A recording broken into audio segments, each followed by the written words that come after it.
കിബർ, അഹങ്കാരമെന്നത് നമ്മുടെ ആത്മാവിന് ഖൽബിലേക്ക് കടന്നു വരുന്ന വലിയ ക്യാൻസറാണ്. അത് പിടിപെട്ടു പോയാൽ മുത്തുനബി സല്ലല്ലാഹു അലൈഹി വസല്ലം തങ്ങൾ പറഞ്ഞു, അവനിക്ക് സ്വർഗമില്ല. അണുമണി തൂക്കം കിബറുണ്ടെങ്കിൽ അവനിക്ക് സ്വർഗമില്ല. അഹങ്കാരത്തിൻ്റെ ചിന്ത നമുക്കുണ്ടാകരുത്. എല്ലാവരോടും താഴ്മയോടുകൂടെ പെരുമാറാൻ കഴിയണം. നമ്മൾ ചിന്തിക്കേണ്ടത് ഞാനാണ് ഏറ്റവും മോശപ്പെട്ടവൻ എന്ന് ചിന്തിക്കണം. ഒരു കുട്ടിയെ കണ്ടാൽ പോലും ആ കുട്ടി ഒരു തെറ്റ് ചെയ്യാത്തവനാണ്, അതുകൊണ്ട് ആ കുട്ടി നേരെ സ്വർഗത്തിലേക്കാണ് പോകുന്നത്. ഞാൻ എത്ര കാലമായി തെറ്റുകൾ, കുറ്റങ്ങൾ, അള്ളാഹു പൊരുത്തപ്പെടാത്ത പ്രവർത്തനങ്ങൾ ചെയ്യുന്നത്. ഇങ്ങനെ ആരെ കണ്ടാലും ഒരു താഴ്മയുടെ മനസ്സ് നമുക്ക് വരണം. അസൂയ മറ്റൊരു രോഗമാണ്. മറ്റുള്ളവർക്കൊരു അനുഗ്രഹം കിട്ടുമ്പോൾ, അവൻ്റെ വീടൊന്ന് ഉഷാറാകുമ്പോൾ നമ്മുടെ മനസ്സിനത് പിടിക്കുന്നില്ല. അവനിക്ക് നല്ല ജോലി കിട്ടുമ്പോൾ, നല്ല വാഹനത്തിൽ പോകുന്നത് കാണുമ്പോൾ നമ്മുടെ മനസ്സിന് പിടിക്കുന്നില്ല. അത് വല്ലാത്തൊരു അസുഖമാണ് അസൂയ. നോക്കൂ, നിങ്ങൾ പ്രധാനമായും 3 കാര്യങ്ങൾ ശ്രദ്ധിക്കാനുണ്ട് നമ്മുടെ ഖൽബ് ശുദ്ധിയായി കിട്ടാൻ. ആത്മാവിലേക്ക് നമ്മൾ ശ്രദ്ധ കൊടുക്കാൻ 3 വിഷയങ്ങൾ നമ്മൾ ശ്രദ്ധിക്കാനുണ്ട്. അത് പെട്ടെന്ന് മനസ്സിലാകാൻ നമ്മുടെ ബോഡിയുടെ വിഷയം തന്നെ പറയാം. നമ്മുടെ ഭൗതികമായ ബോഡി, ഈ ശരീരം നല്ല ആരോഗ്യകരമായി നിലനിൽക്കാൻ നമ്മൾ പ്രധാനമായും ശ്രദ്ധിക്കുന്ന 3 കാര്യങ്ങളുണ്ടല്ലോ. അതേ 3 കാര്യം തന്നെ. ഒന്നെന്താ? നമ്മുടെ ശരീരത്തിന് നമ്മൾ ആവശ്യ സമയത്ത് നല്ല ഫുഡ് കൊടുക്കും, ഭക്ഷണം കൊടുക്കും.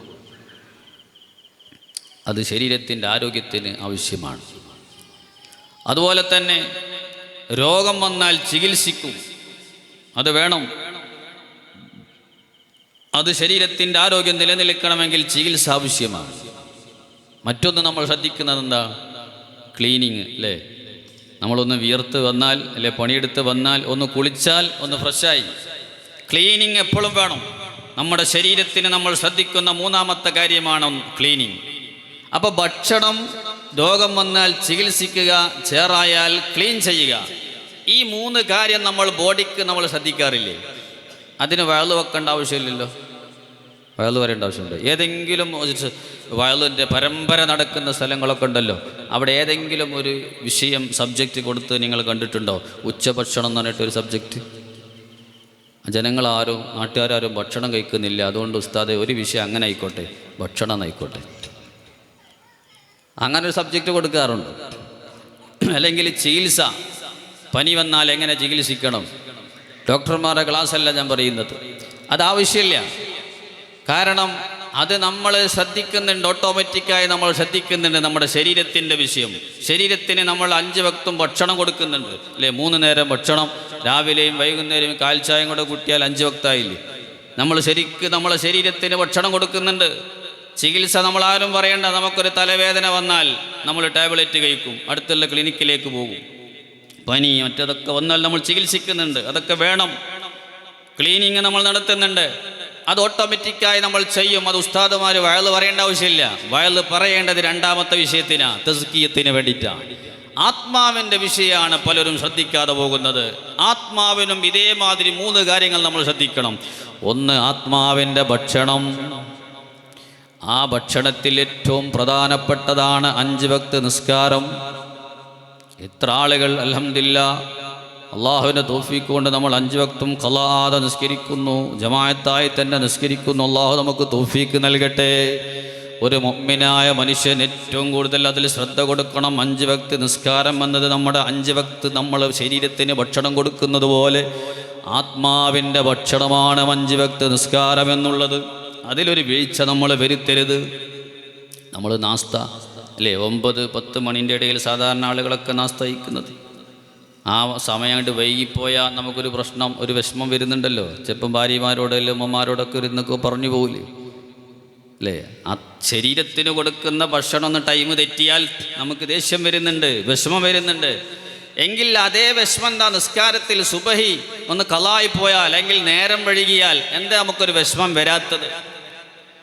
അല്ലേ, പള്ളിയിലുള്ള ജമാഅത്തിന് എത്താൻ കഴിഞ്ഞില്ല, ഒരു വിഷമം വരാത്തത് എന്താ? അത്ര ശ്രദ്ധ ഉള്ളൂ എന്നതിൻ്റെ അർത്ഥം. ആത്മാവിൻ്റെ വിഷയത്തിൽ നമുക്ക് അത്ര ശ്രദ്ധ ഉള്ളൂ. അത് വൈകിയാലും കുഴപ്പമില്ല. ളുഹർ നിസ്കാരം ആത്മാവിന് കൊടുക്കണ ഭക്ഷണം കുറച്ച് വൈകിയാലും പ്രശ്നമില്ല. അത്രേ നമ്മൾ മൈൻഡ് ചെയ്യുന്നുള്ളൂ. നമ്മളെ ജനാസ കൊണ്ടുപോകുമ്പോൾ അള്ളാഹു ഒന്നാമത് ചോദിക്കുന്ന വിഷയം അതാണ്. ഞാൻ നോക്കുന്ന സ്ഥലം നീ എത്ര പരിഗണിച്ചു എന്നാണ്. നിസ്കാരത്തിൻ്റെ വിഷയത്തിൽ നീ എത്ര ശ്രദ്ധ കൊടുത്തിട്ടുണ്ട്.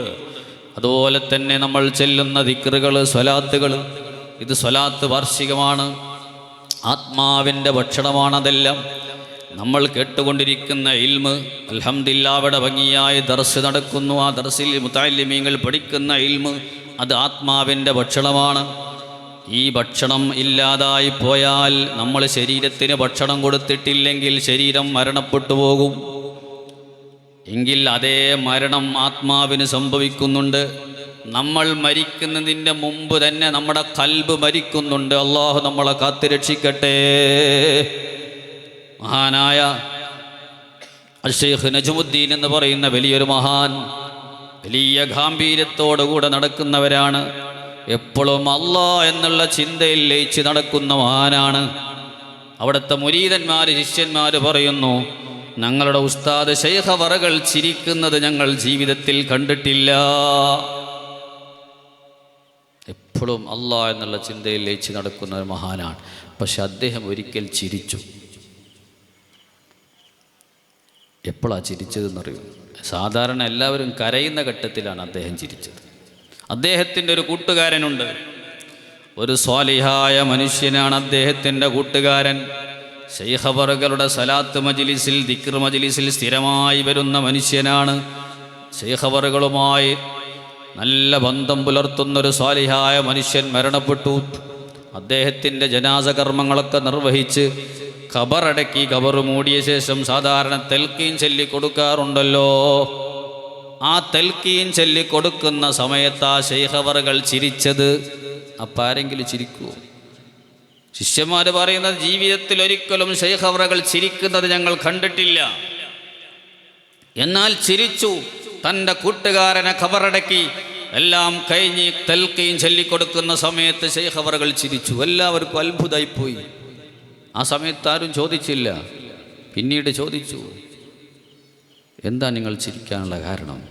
അപ്പോൾ ശൈഖ് അവറുകൾ പറഞ്ഞത്, ആ ഖബറിലുള്ള കൂട്ടുകാരൻ ഒരു തമാശ പറഞ്ഞു, അപ്പോൾ ഞാൻ ചിരിച്ചതാണ്. എന്താ തമാശ? ഖബറിലുള്ള കൂട്ടുകാരൻ, മുകളിൽ ഇരിക്കുന്ന തൽക്കീൻ ചൊല്ലിക്കൊടുക്കുന്ന മനുഷ്യൻ ഒരു സാധാരണ മനുഷ്യനാണ്. അദ്ദേഹം നിസ്കാരത്തിൽ അത്ര ശ്രദ്ധ അദ്ദേഹത്തിനില്ല. ദിക്റിൻ്റെ സലാത്തിൻ്റെ മജ്ലിസിലൊന്നും വരാറില്ല. അദ്ദേഹത്തിൻ്റെ ശരീരത്തിൻ്റെ ഭക്ഷണം അദ്ദേഹം ശ്രദ്ധിക്കാറുണ്ടെങ്കിലും ആത്മാവിൻ്റെ വിഷയത്തിൽ അദ്ദേഹം പിറകോട്ടാണ്. അതുകൊണ്ട് അദ്ദേഹത്തിൻ്റെ ആത്മാവ് മരിച്ചിരിക്കുന്നു. ഖൽബ് മരിച്ച മനുഷ്യനാ മുകളിലിരുന്നു കൊണ്ട് തൽക്കീൻ ചൊല്ലിക്കൊടുക്കുന്നത്. അതേസമയത്ത് ഖബറിലുള്ള മനുഷ്യനോ ശൈഖ് അവറുകളുമായി വലിയ ബന്ധമുള്ള സലാത്തിൻ്റെ ദിക്റിൻ്റെ മജ്ലിസിലൊക്കെ സാധാരണ വരുന്നവരാണ്. ഖൽബ് ഹയാത്തുള്ള ആളാണ്. ഖൽബ് മരിച്ചിട്ടില്ല, ബോഡിയെ മരിച്ചിട്ടുള്ളൂ. ഈ ഖബറുള്ള മനുഷ്യൻ പറഞ്ഞ തമാശ എന്താണെന്നറിയുമോ? അലാ തഅജബൂൻ മിമ്മയ്യിത്തിൻ യുലഖിനു ഹയ്യാ. അത്ഭുതമാണ് ഇവിടെ നടക്കുന്നത്. മുകളിൽ എനിക്ക് തൽക്കീൻ ചൊല്ലിക്കൊടുക്കുന്ന, തൽക്കീൻ ചൊല്ലിത്തരുന്ന മനുഷ്യനുണ്ടല്ലോ, അദ്ദേഹം മരിച്ച മനുഷ്യനാണ്. ഖബറിലുള്ള ഞാനോ ഹയാത്തിലുണ്ട്. ഇപ്പോൾ നടക്കുന്നത് എന്താണ്? മരിച്ച ആള് ഹയാത്തിലുള്ള ആൾക്ക് തൽക്കീൻ ചൊല്ലിക്കൊടുക്കുന്നു. ഇതാ തമാശ. ആ തമാശ കേട്ടാൽ ഞാൻ ചിരിക്കാതിരിക്കുക? നിങ്ങൾ ആലോചിച്ച് നോക്കും. യഥാർത്ഥത്തിൽ ഈ ഖബറിലുള്ള ആളെ ബോഡി മരിച്ചിട്ടുണ്ട്, ഹൃദയം മരിച്ചിട്ടില്ല. മുകളിലുള്ള ആളോ ബോഡി ഹയാത്തിലുണ്ട്, ഹൃദയം മരിച്ചിട്ടുണ്ട്.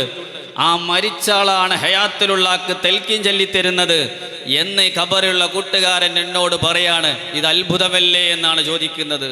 ആ ഘട്ടം, ആ ഒരു തമാശ പറഞ്ഞപ്പോൾ ഞാൻ ചിരിച്ചു പോയതാണെന്ന് ശൈഖ് അവറുകൾ പറഞ്ഞിട്ടുണ്ടെങ്കിൽ മഹാനായ അബ്ദുല്ലാഹി ലാഫി തങ്ങൾ ഇർശാദിൽ ഇത് പറയുന്നുണ്ട്. എന്നോടും നിങ്ങളോടും നമ്മൾക്കിത് വലിയ ചിന്തിക്കേണ്ട ഒരു വിഷയമാണ്.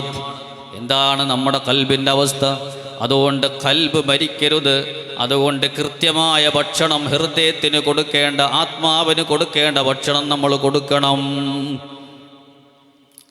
രണ്ടാമത്തെ കാര്യം, ചേറായാൽ ക്ലീൻ ചെയ്യുക. നമ്മൾ ശരീരത്തിന് ചെയ്യുന്നതാണ്, അത് ആത്മാവിനും നമ്മൾ ചെയ്യണം. ഏതാണ് ആത്മാവിൻ്റെ ചേറ്?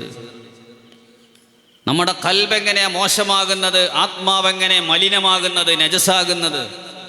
നേരത്തെ പാത്രം സംസാരിച്ചില്ലേ, എന്നെ നജസാക്കുന്നത് ഇഷ്ടപ്പെടുന്നില്ല. നമ്മുടെ പാത്രം എങ്ങനെ നജസാകുന്നത്? നമ്മൾ ചെയ്യുന്ന തബ്മാടിത്തരങ്ങളെ കൊണ്ട്, തെറ്റുകുറ്റങ്ങളെ കൊണ്ട്. നമ്മൾ 7 അവയവങ്ങളെ കൊണ്ട്, പ്രധാനമായും ഒരു മനുഷ്യൻ 7 അവയവങ്ങളെ കൊണ്ടാണ് തെറ്റുകുറ്റങ്ങൾ ചെയ്യുന്നത്. മഹാനായ ഹുജ്ജത്തുൽ ഇസ്ലാം ഗസാലി തങ്ങൾ അത് വിശദീകരിക്കുന്നുണ്ട്. നമ്മുടെ കണ്ണ്, നമ്മുടെ കാത്, നമ്മുടെ നാവ്, കൈ, നമ്മുടെ കാല്, വയറ്, നമ്മുടെ ഔറത്ത്. ഈ 7 അവയവങ്ങളാണ് ഒരു മനുഷ്യൻ തെറ്റിന് വേണ്ടി ഉപയോഗപ്പെടുത്തുന്നത്. നരകത്തിന് 7 കവാടങ്ങളാണ്. ആ കവാടങ്ങളിലൂടെ നരകത്തിലേക്ക് കടക്കുന്നവർ ഈ 7 അവയവങ്ങളെ കൊണ്ട് തെറ്റ് ചെയ്യുന്നവരാണ്. അള്ളാഹു നമ്മളെ കാത്തിരക്ഷിക്കുമാറാവട്ടെ. ഇവിടെ ഞാൻ സൂചിപ്പിക്കുന്നത്, ഈ അവയവങ്ങളെ കൊണ്ട് നമ്മൾ തെറ്റ് ചെയ്യുമ്പോൾ അവയവങ്ങൾക്കൊരു തകരാറും പറ്റൂല. തകരാറ് വരുന്നത് നമ്മുടെ പ്ലേറ്റിലാണ്, നമ്മുടെ ഹൃദയത്തിലാണ്. നമ്മുടെ ഹൃദയമാ മോശമായി പോകുന്നത്. മുത്തുനബി സല്ലല്ലാഹു അലൈഹി വസല്ലമ തങ്ങൾ പഠിപ്പിച്ചു, ഒരു മനുഷ്യൻ ഒരു തെറ്റ് ചെയ്താൽ, ഒരു കണ്ണുകൊണ്ട് ഹറാമിലേക്ക് നോക്കിയാൽ കണ്ണിനൊരു തകരാറും വരൂല. അത് അല്ലാഹു റഹ്മാനായതുകൊണ്ടാണ്. നമ്മൾ വിചാരിക്കേണ്ട, ഞാൻ എത്ര വീഡിയോ ഹറാമായത് കണ്ടു, ഉസ്താദ് എത്ര വഅദ് പറഞ്ഞു, പക്ഷേ അള്ളാഹു ഇന്നൊന്നും ചെയ്യുന്നില്ലല്ലോ. ചെയ്യൂല. ഈ ദുനിയാവെന്ന് പറയുന്നത് റഹ്മാൻ. അള്ളാഹു ഈ ദുനിയാവിൽ റഹ്മാനാണ്. അള്ളാഹുവിനെ അനുസരിച്ചവർക്കും എല്ലാത്തവർക്കൊക്കെ റഹ്മത്ത് ചെയ്തുകൊണ്ടിരിക്കും. അതുകൊണ്ട് കണ്ണിൻ്റെ കാഴ്ച അള്ളാഹു എടുത്തു കളയുന്നില്ല. നമ്മുടെ കാതുകൊണ്ട് എത്ര ഹറാമുകൾ കേൾക്കുന്നു, നമ്മുടെ കൈ കൊണ്ട് എത്ര ഹറാമായ മെസ്സേജുകൾ അയക്കുന്നു. പക്ഷേ അവയവത്തിനൊരു തകരാറുമില്ല. തകരാറ് പറ്റുന്നുണ്ട്, നമ്മളതറിയുന്നില്ല.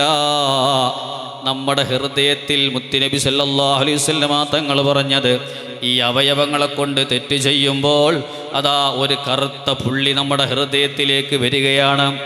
ഒരു ഹറാമിലേക്ക് നോക്കിയാൽ ഒരു കറുത്ത പുള്ളി വന്നു. ഒരു ദിവസം കണ്ണുകൊണ്ട് എത്ര ഹറാമായ വീഡിയോ കണ്ടു, പിക്ചർ കണ്ടു, അതിനനുസരിച്ചുള്ള കറുത്ത പുള്ളികൾ നമ്മുടെ ഹൃദയത്തിൽ പൊതിഞ്ഞു പോയിട്ടുണ്ട്.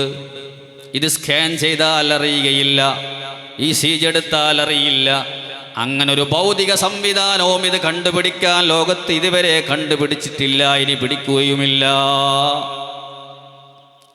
CCTV ക്യാമറ കൊണ്ട് കണ്ടുപിടിക്കാൻ കഴിയാത്തതാണ്. CCTV ക്യാമറ കൊണ്ട് എന്താ കണ്ടുപിടിക്കുന്നത്? നമ്മുടെ ബാഹ്യമായ പ്രവർത്തനങ്ങളെ CC ക്യാമറയിൽ മതിയുള്ളൂ, അല്ലേ? നമ്മുടെ ഖൽബിൽ എന്തുണ്ട് എന്നുള്ളത് CCയിൽ പിടിക്കുമോ? ഇല്ല. അത് അല്ലാഹു മാത്രം അറിയും. ഔലിയാക്കളും കുപ്പിക്കകത്തുള്ള വസ്തുവിനെ പോലെ കാണാൻ ഞാൻ നിങ്ങളെ ഖൽബാകമെന്നവർ ആരിഫീങ്ങളായ ആളുകൾക്കും അല്ലാഹു അറിയിച്ചു കൊടുക്കും.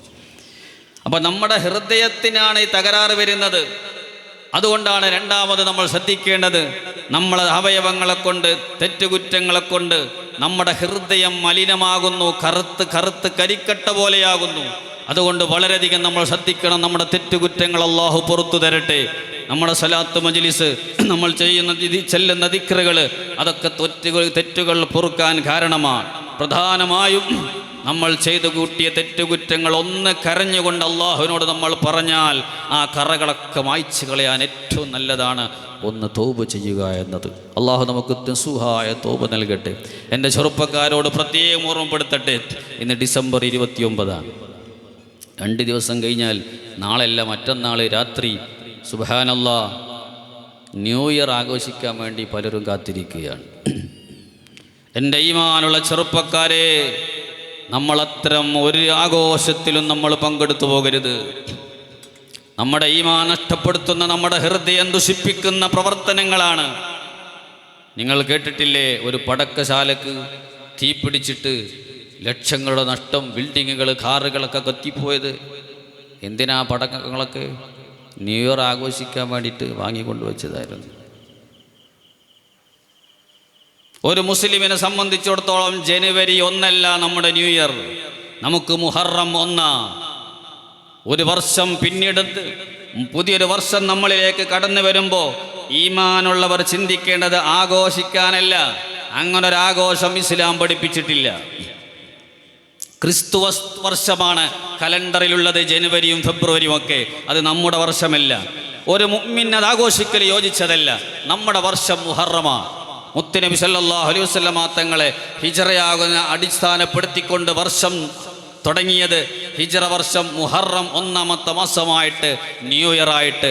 അതിൽ ആദ്യത്തെ 10 ദിവസം ഒരുപാട് ദിക്റുകളും സലാത്തുകളും ദുആകളുമായി ഇബാദത്ത് കൊണ്ട് ധന്യമാക്കാനും കഴിഞ്ഞ വർഷത്തിൽ വന്നുപോയ തെറ്റുകുറ്റങ്ങളൊക്കെ അള്ളാഹുവിനോട് പറഞ്ഞ് പൊരുത്തപ്പെടിച്ച്, എൻ്റെ ഏടിൽ നിന്ന് ഒരു വർഷം ഇതാ കഴിഞ്ഞു, ഞാൻ ഖബറിലേക്ക്, മരണത്തിലേക്ക് ഞാൻ ഒരു വർഷം അടുത്തിരിക്കുന്നു എന്ന ചിന്തയാണ് ഒരു മുഅ്മിനായ മനുഷ്യൻ ഒരു വർഷം പിന്നിട്ട് പുതിയ വർഷത്തിലേക്ക് കടക്കുമ്പോൾ വേണ്ടത്.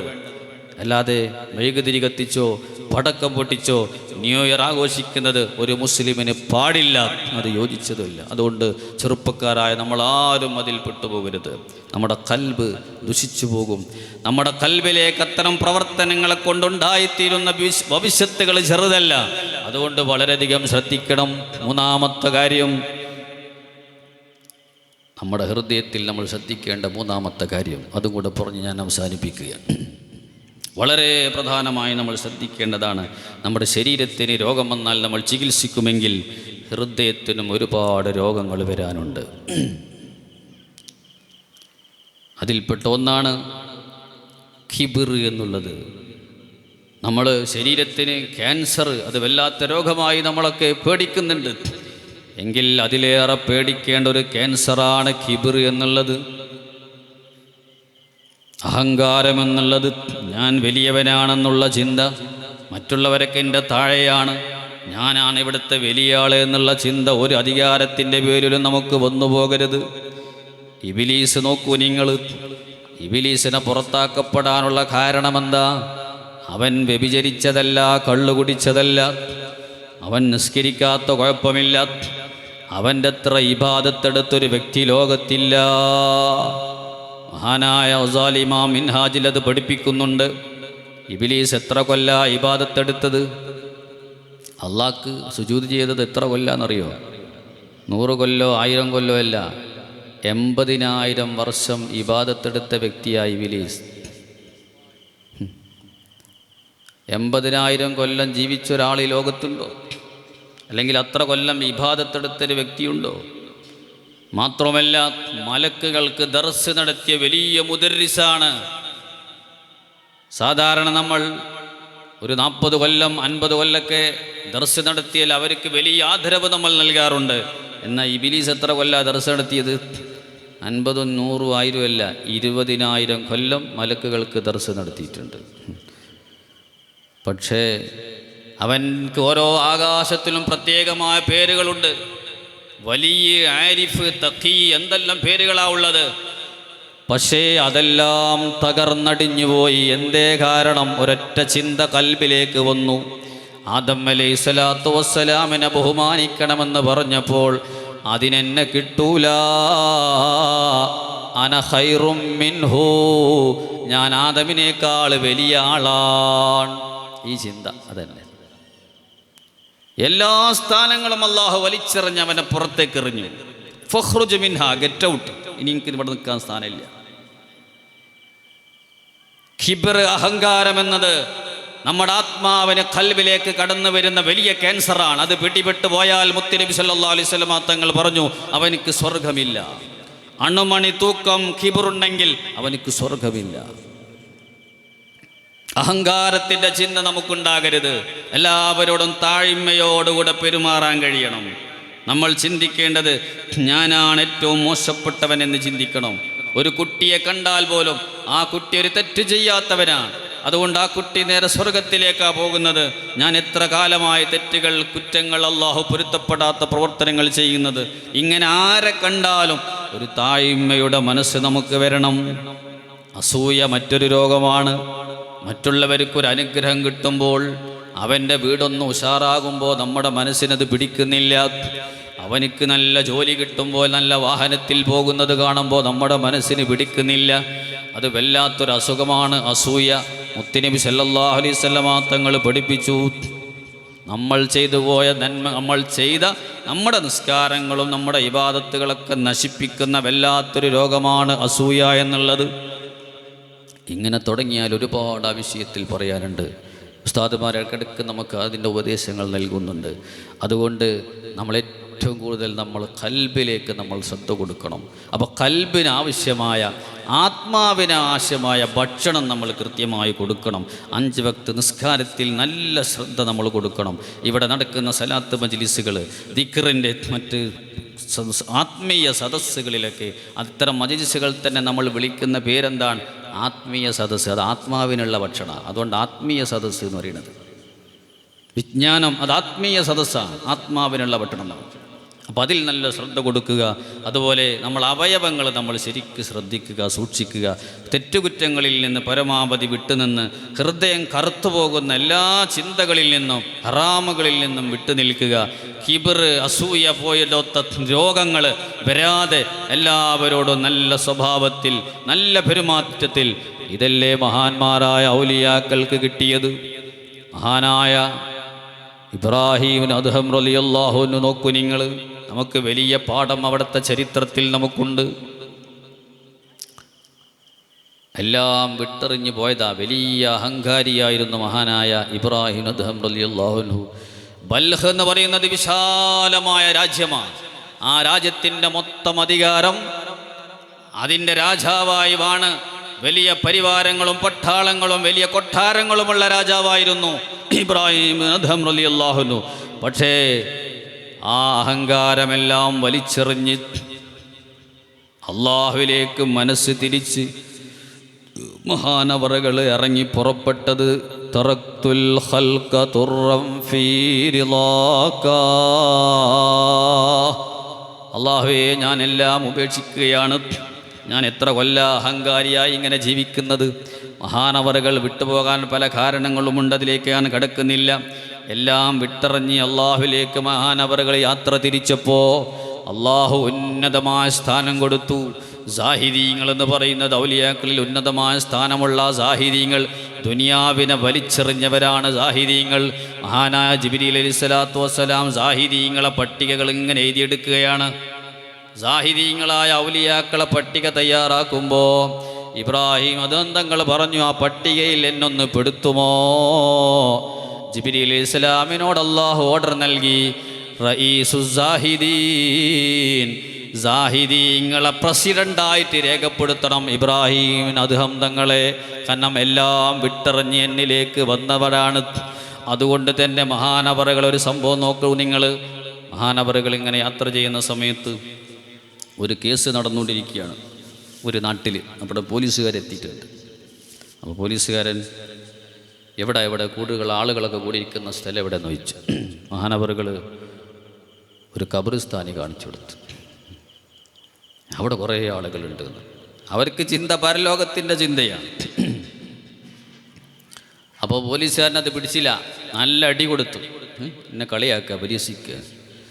ആ അടിക്കുന്ന സമയത്ത് ഇബ്രാഹിം അദ്ഹം തങ്ങൾ തലങ്ങനെ താഴ്ത്തിക്കൊടുത്ത് പറഞ്ഞു, ഇളിരിബ് റഅ്സാ, മോനെ തലക്കടിച്ചോ. ത്വാലമാ അസല്ലാഹ്, ഈ ഇബ്രാഹിം എത്ര കൊല്ലമായി അള്ളാഹുവിനെതിര് ചെയ്ത്, തെറ്റ് ചെയ്ത്, ധിക്കാരം ചെയ്ത് അഹങ്കാരിയായി ജീവിച്ചവനാ. അതുകൊണ്ട് തലക്കടിച്ചോ മോനെ എന്ന് പറഞ്ഞ് തല താഴ്ത്തിക്കൊടുത്തു. കുറേ അടിച്ചിട്ട് അദ്ദേഹം അങ്ങ് ഇട്ടെറിഞ്ഞ് പോയപ്പോൾ വഴിയുന്ന ആളുകൾ പറഞ്ഞു, നിങ്ങൾ ആരെയാ തച്ചത്? അത് ഇബ്രാഹിം തങ്ങളാണ്. സുബ്ഹാനല്ലാഹ്. അദ്ദേഹം വന്ന് മാപ്പ് ഓടി വന്ന് കാൽക്കൽ വീണ് മാപ്പ് ചോദിച്ചു, പൊരുത്തപ്പെടണം, എനിക്കറിയില്ല. ആ സമയത്ത് ഇബ്രാഹിം തങ്ങൾ പറഞ്ഞൊരു മറുപടിയുണ്ട്, മോനെ നീ മാപ്പ് ചോദിക്കേണ്ട ആവശ്യമില്ല. എൻ്റെ തലക്കടിച്ചതിൻ്റെ പേരിൽ നീ മാപ്പ് പറയേണ്ടതില്ല. എന്നാൽ നീ മാപ്പ് പറയേണ്ട ഒരു സന്ദർഭമുണ്ടായിരുന്നു. ഞാൻ ബൽഹ് രാജ്യം ഭരിക്കുന്ന സമയത്ത് ഞാൻ വലിയ അഹങ്കാരിയായിരുന്നു. അന്നത്തെ അഹങ്കാരത്തിൻ്റെ തല ഞാൻ ഉപേക്ഷിച്ചിട്ടാണ് ഇപ്പോൾ ഇങ്ങോട്ട് ഇറങ്ങിപ്പോന്നത്. അതുകൊണ്ട് നീ അടിച്ചതിന് നിനക്ക് മാപ്പ് തന്നു എന്ന് മാത്രമല്ല, നീ ഓരോ അടിക്കുന്ന സമയത്തും നിനക്ക് സ്വർഗം തരാൻ അള്ളാഹുവിനോട് ഞാൻ ചോദിച്ചിട്ടുണ്ട്. അവരൊക്കെ മനസ്സ് നോക്കൂ നിങ്ങൾ. അഹങ്കാരം കൽബിൽ നിന്ന് വലിച്ചെറിഞ്ഞു. ആരെന്നെ ചീത്ത പറഞ്ഞാലും ഞാൻ താന്നവനാ, ഞാൻ മോശപ്പെട്ടവനാണെന്നുള്ള ചിന്ത കൽബിലേക്ക് വന്നപ്പോൾ ഒരു പ്രശ്നവുമില്ല, ഒരു പരാതിയുമില്ല. ആ തായ്മയുടെ ഹൃദയമാണ് നമുക്ക് ലഭിക്കേണ്ടത്. കാരുണ്യത്തിൻ്റെ ഹൃദയമാണ് നമുക്ക് ലഭിക്കേണ്ടത്. എല്ലാവരോടും പുഞ്ചിരിക്കാൻ നമുക്ക് കഴിയണം. പരിശുദ്ധ ഇസ്ലാം പുഞ്ചിരിക്ക് വലിയ സ്ഥാനം നൽകിയിട്ടുണ്ട്. സദക്കയുടെ കൂലിയ. നമ്മളെ കയ്യിലൊരു കാശും കൊടുക്കാനില്ലെങ്കിൽ ഒരാളെ കണ്ടാലൊന്ന് പുഞ്ചിരിച്ചൂടെ, അതൊരു സദക്കയാണ്. അത് കാരുണ്യമുള്ള ഹൃദയത്തിൽ നിന്നേ വരികയുള്ളൂ. നമ്മുടെ ഹൃദയം ആ നിലക്ക് കിബറും ഹസദും റിയാവും കസുവത്തും ഗഫ്ലത്തുമില്ലാതെ നല്ല താഴ്മയുള്ള വിനയമുള്ള എല്ലാവരോടും നല്ല പെരുമാറ്റത്തിൽ പെരുമാറാൻ പറ്റുന്നൊരു ഹൃദയം നമുക്ക് കിട്ടണം. ഈ സദസ്സിൻ്റെ ബറക്കത്തുകൊണ്ട് അല്ലാഹു നമുക്ക് നൽകട്ടെ. എല്ലാവർക്കും നന്മ നമ്മൾ ഉദ്ദേശിക്കുന്ന ഒരു മനസ്സിൻ്റെ ഉടമകളായി നമ്മൾ മാറണം. അതിൻ്റെ ഭാഗമാണ് അൽഹംദുലില്ലാഹ് നമ്മളിവിടെ നേരത്തെ സ്വാഗതത്തിൽ ഉസ്താദ് സൂചിപ്പിച്ചു, വെൽഫെയർ കമ്മിറ്റി ഇവിടെ ഉണ്ട് അല്ലേ. നല്ല കാരുണ്യ പ്രവർത്തനങ്ങൾ നടത്തുന്ന, പാവപ്പെട്ട പെൺകുട്ടികളൊക്കെ കല്യാണത്തിനും മറ്റൊക്കെ സഹായിക്കുന്ന ഓരോ നമ്മുടെ മഹല്ലത്തിൻ്റെ കീഴിലും നമ്മുടെ സംഘടനയിലുമൊക്കെ സാന്ത്വന പ്രവർത്തനങ്ങൾ നടത്തുന്നുണ്ട്. അല്ലാഹു തആല വലിയ പ്രതിഫലം നൽകുന്ന മഹത്തായ പ്രവർത്തനങ്ങളാണ് കാരുണ്യ പ്രവർത്തനങ്ങൾ, സാന്ത്വന പ്രവർത്തനങ്ങൾ. അത് മുസ്ലിമീങ്ങൾക്കെന്ന് മാത്രമല്ല, പരിശുദ്ധ ഹദീസ് നമ്മെ പഠിപ്പിക്കുന്നത് ഇർഹമു മൻ ഫിൽ അർളി യർഹമുകും മൻ ഫിസ് സമാ.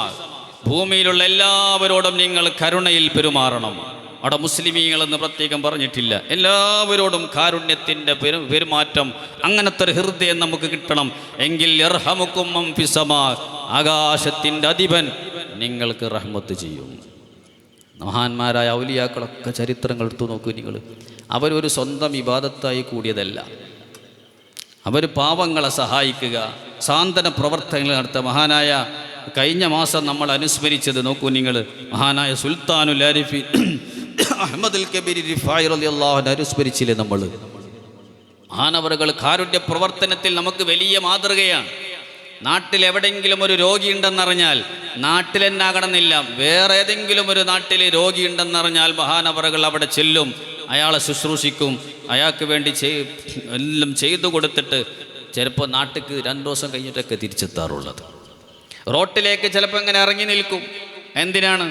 കണ്ണ് കാണാത്ത ആരെങ്കിലും പോകുന്നുണ്ടെങ്കിൽ അവരെ കൈപിടിക്കും. നിങ്ങൾക്ക് എവിടേക്കാ പോകേണ്ടത്, ഞാൻ ആക്കിത്തരാം.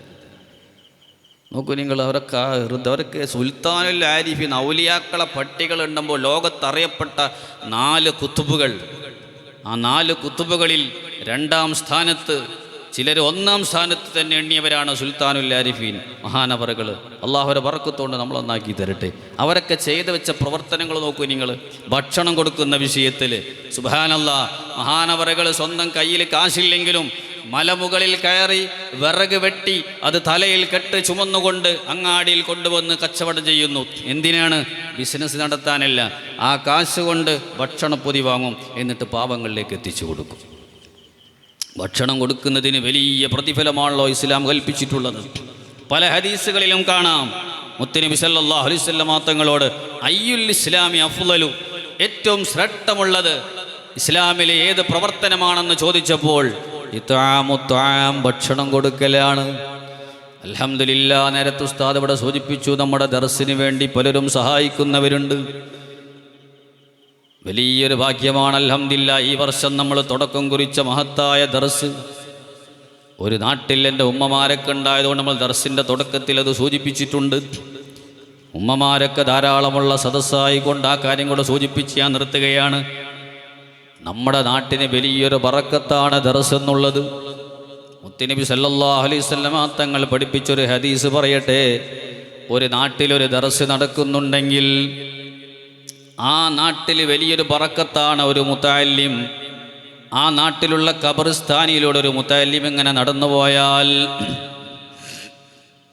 ഒരു നല്ലൊരു മുതഅല്ലിം, ഒരു ഉഖ്റവിയായ ഒരു മുതഅല്ലിം ഒരു ഖബർസ്ഥാനിയിലൂടെ നടന്നുപോയാൽ ആ ഖബർസ്ഥാനിയിലുള്ള ആയിരക്കണക്കിന് ആളുകൾ ശിക്ഷ അനുഭവിച്ചു കൊണ്ടിരിക്കുകയാണ്.